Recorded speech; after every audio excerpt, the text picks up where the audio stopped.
查出幽门螺旋杆菌阳性是立即治疗还是继续观察？90%的人都搞错了。今天我分享一下我门诊一个典型案例，帮大家彻底弄明白。看这个图片，左侧红圈圈是患者1个月前做的碳13呼气实验，显示 HP 阳性。今天复查 HP 已经转阴，症状也明显改善了。这是我们门诊比较常见的一种情况，首次发现 HP 阳性，大多数通过规范治疗都能转阴。但是有一个绝对的大前提，请务必记住，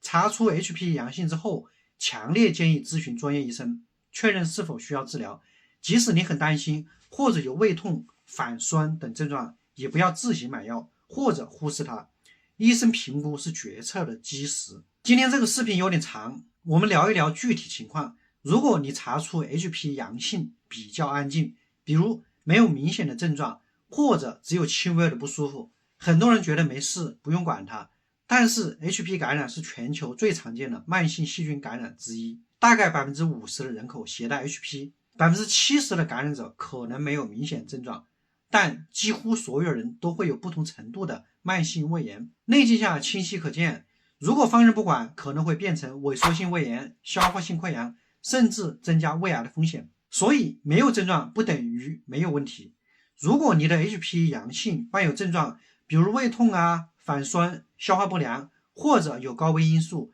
像胃溃疡、慢性胃炎、胃癌的家族史，我的建议是不要犹豫，尽快规范治疗。为什么？因为 HP 是一种很狡猾的螺旋状细菌，长期定居在胃部，分解尿素产生氨，释放毒素，引起炎症，可能会导致像胃肠疾病、慢性胃炎啊、消化性溃疡，甚至胃癌。它还有可能会导致胃外的疾病，比如像缺铁性贫血、血小板减少性紫癜、维生素 B12 缺乏等等。如果不治疗， HP 可能会持续损伤胃黏膜，增加严重疾病的风险，尤其是高危人群。如果拖延，可能会错过最佳治疗时机，这是我们医生最不希望看到的结果。但一定要注意，治疗 HP 不是随便乱吃药，这也是我想重点跟大家讲清楚的地方。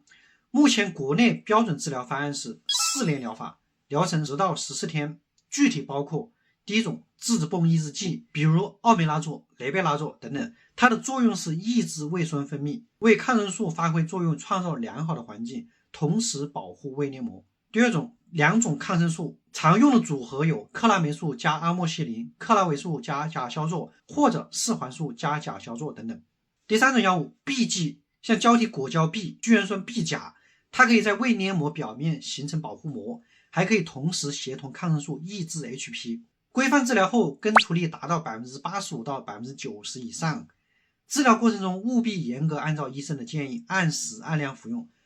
随意漏服停药可能会导致治疗失败，增加细菌耐药。如果吃药期间出现腹泻啊、口苦啊、恶心等轻微的副作用，一般不需要特殊处理。但如果症状很严重，持续不缓解，一定要及时复诊。治疗结束之后，需要停药至少4个星期，通过碳13或者碳14呼气实验或者粪便抗原检测来复查一下，确认 HP 是否转阴。如果没有转阴，医生会调整方案，更换抗生素，再次治疗。那么关键问题就来了，如果你查出 HP 阳性，无论有没有症状，正确的做法是什么？不是立刻自己买药去吃，也不是忽视它，正确做法是找专业的医生评估。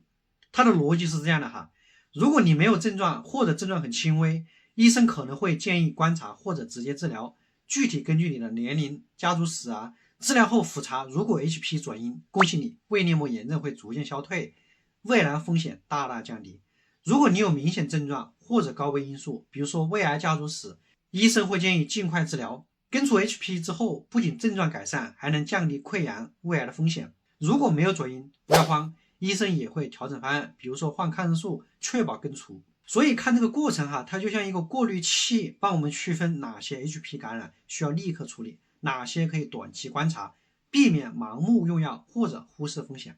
那为什么我要强调反复咨询医生？因为在门诊我经常遇到患者查出 HPV 之后，要么吓得立即自己买抗生素乱吃，要么觉得没有事情就不管它。乱吃药会增加耐药性，不治疗更麻烦，拖着不治可能会让胃黏膜损伤加重。